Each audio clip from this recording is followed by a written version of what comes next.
नमस्कार दोस्तों, स्वागत है आपका द ग्राउंड रिपोर्ट में। मैं हूं समीर आत्मज मिश्र। हरियाणा विधानसभा चुनाव में भारतीय जनता पार्टी 10 साल के एंटी इनकम्बेंसी का सामना पहले से ही कर रही है। तमाम जो समुदाय हैं, चाहे वो किसान हो, चाहे वो युवा हो, चाहे वो जवान हो, आर्मी के पूर्व जवान हो, चाहे वो आम लोग हों, उनकी नाराज़गी का उसको लगातार सामना करना पड़ रहा है। और चुनाव में ऐसा लग रहा है कि भारतीय जनता पार्टी के लिए मुश्किलें काफ़ी ज़्यादा इन सारे लोगों की नाराज़गी खड़ी कर रही है। लेकिन अब पार्टी की एक बहुत ही चर्चित नेता और हिमाचल प्रदेश की मंडी से लोकसभा सदस्य कंगना रनावत ने एक ऐसा बयान दे दिया है, एक ऐसी बात कह दी है जिससे ये नाराज़गी अब और उबल पड़ी है हरियाणा में।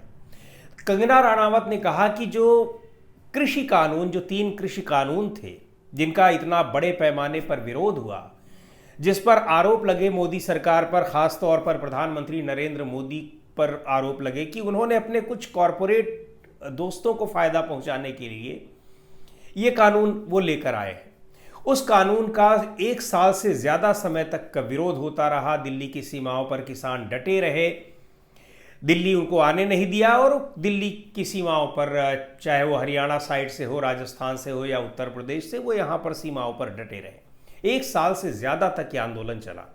मजबूर होकर प्रधानमंत्री नरेंद्र मोदी को घोषणा करनी पड़ी कि वो इन कृषि कानूनों को वापस ले रहे हैं। अब कंगना रनावत ने कहा कि उन कृषि कानून वो बहुत अच्छे थे, अचानक उनको पता नहीं क्या सूझा, हरियाणा में जिस जगह पर किसानों का इतना बड़ा एक वजूद हो, किसान आंदोलन का इतना बड़ा प्रभाव रहा हो, यहाँ तक कि अभी भी किसान आंदोलन वहाँ पर चल ही रहा है। पंजाब से आने वाले किसान हरियाणा की सीमा पर, उनको भारतीय जनता पार्टी की सरकार ने रोक रखा है, जो दिल्ली आना चाहते हैं, और वहाँ आंदोलन अभी चल ही रहा है। उस आंदोलन के बीच कंगना रनावत ने ये न जाने कैसे ये बयान दे दिया कि उन कृषि कानूनों को फिर से लाना चाहिए, जिन कृषि कानूनों को रद्द कर दिया गया। किसान आंदोलन के विरोध को, किसान आंदोलन के तेवर को देखते हुए उन कृषि कानूनों को फिर से लाना चाहिए, ये कंगना रनावत कह रही हैं। और कंगना रनावत यूं ही नहीं कह रही हैं, कंगना रनावत से पहले भी भारतीय जनता पार्टी के तमाम नेता इस तरह का संकेत दे चुके हैं कि कृषि कानूनों को वापस दोबारा लाया जा सकता है, या प्रधानमंत्री नरेंद्र मोदी उस बारे में ये बात कर रहे हैं। चूँकि कंगना रनावत प्रधानमंत्री की काफ़ी करीबी मानी जाती हैं, और मंडी लोकसभा सीट से उनको जो टिकट देने का फैसला हुआ था, ये भी माना जा रहा है कि टिकट के बहुत से दावेदार थे, लेकिन प्रधानमंत्री नरेंद्र मोदी के खास हस्तक्षेप से उन्हीं को टिकट वहाँ मिला, ऐसा कहा जाता है। भारतीय जनता पार्टी के जो सोर्सेज हैं वो लोग बताते हैं। और कंगना रनावत वहाँ पर जीत भी गई चुनाव। किसानों को लेकर उन्होंने पहले भी काफ़ी टिप्पणियाँ की हैं, किसान आंदोलन को लेकर बहुत आपत्तिजनक टिप्पणियाँ उन्होंने की थी। ये तक कह दिया था कि वहाँ पर लाशें टंगी हुई थी, उन्होंने देखी हैं, ऐसी बहुत सारी बातें। अब कंगना रनावत के इस बयान को लेकर भारतीय जनता पार्टी ने तो अपने को उससे अलग कर लिया, क्योंकि उसको पता है कि इसका नुकसान क्या होने जा रहा है। खुद कंगना रनावत ने अपने बयान को वापस ले लिया, एक दूसरा बयान जारी करके उन्होंने। लेकिन इस बयान का जो इम्पैक्ट होना चाहिए था वो हरियाणा में हो चुका है। किसान आंदोलन वहाँ पूरी तरह से उत्तेजित हो गए हैं, नाराज़गी जताई है। संयुक्त किसान मोर्चा ने इसके खिलाफ नाराज़गी जताई है, और ये कहा जा रहा है कि अब एक साजिश रची जा रही है कि जो 3 कृषि कानून किसी का उनको इतने विरोध की वजह से वापस लेने पड़े सरकार को, लेकिन जिन उद्योगपतियों के लिए ये कानून लाए गए थे, उन उद्योगपतियों का लगातार दबाव है सरकार पर, खासतौर पर प्रधानमंत्री नरेंद्र मोदी के ऊपर, और उन कृषि कानूनों को वापस थोड़ा बहुत फेरबदल करके वापस लाने की कोशिश की जा रही है। ये षड्यंत्र किया जा रहा है, ऐसे आरोप विपक्ष लगा रहा है, किसान लगा रहे हैं। संयुक्त किसान मोर्चा ने इस पर कड़ी आपत्ति जताई है। राहुल गांधी ने भी इस पर बहुत तीखी प्रतिक्रिया व्यक्त की है और कहा है कि भारतीय जनता पार्टी की एक सांसद इस तरह की बात कर रही है। 700 किसान शहीद हो गए और उनकी शहादत का इन लोगों के ऊपर कोई असर नहीं है, कोई मूल्य नहीं है, कोई मायने नहीं रखता है, और अब फिर से उन कृषि कानूनों को लाने की कोशिशें की जा रही हैं। तो ये जो ये बयान है, अच्छा, महत्वपूर्ण बात यह है कि भारतीय जनता पार्टी ने कंगना रनावत के खिलाफ कोई एक्शन नहीं लिया। आप याद करिए, लोकसभा चुनाव से पहले भारतीय जनता पार्टी के कुछ नेताओं ने यह बयान दिया था, कुछ सांसदों ने, कि 400 पार का नारा भारतीय जनता पार्टी ने इसलिए दिया है ताकि संविधान को बदला जा सके, आरक्षण को खत्म किया जा सके। इस तरह की बातें की थी और इसी को विपक्ष ने चुनाव में हथियार बनाया, नैरेटिव बनाया।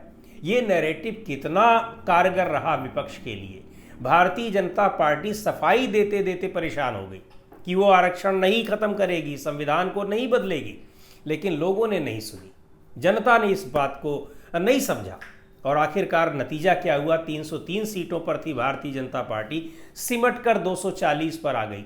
बहुमत के लिए वो दूसरी 25 पार्टियों की बैसाखी पर टिकी हुई है। और अब स्थिति ये है कि कंगना रनावत के इस बयान के बाद जो बैसाखियां हैं, प्रमुख रूप से जनता दल यूनाइटेड, उसकी तरफ से भी इस पर आपत्ति जताई गई है। जनता दल लोक जनशक्ति पार्टी, चिराग पासवान जो उसके अध्यक्ष हैं, उन्होंने कंगना रनावत के इस बयान पर आपत्ति जताई है।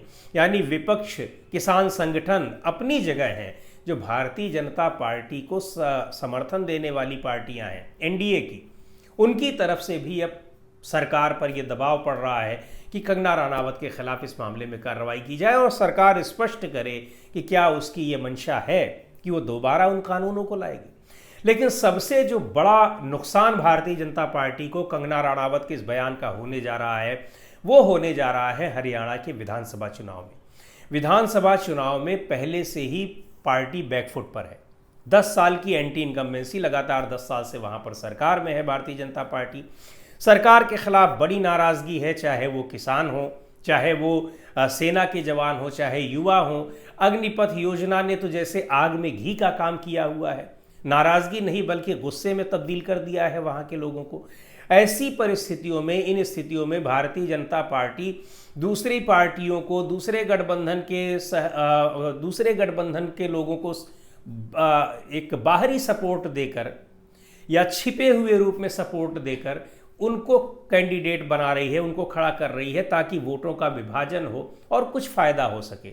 इस स्थिति में तो वो चुनाव वहां पर लड़ रही है। लेकिन अब जो स्थितियां कुछ अनुकूल होती भी, इस कंगना रनावत के इस बयान ने उसमें और ज़्यादा आग में घी डाल दिया है। अब इनका सामना कैसे करेगी पार्टी?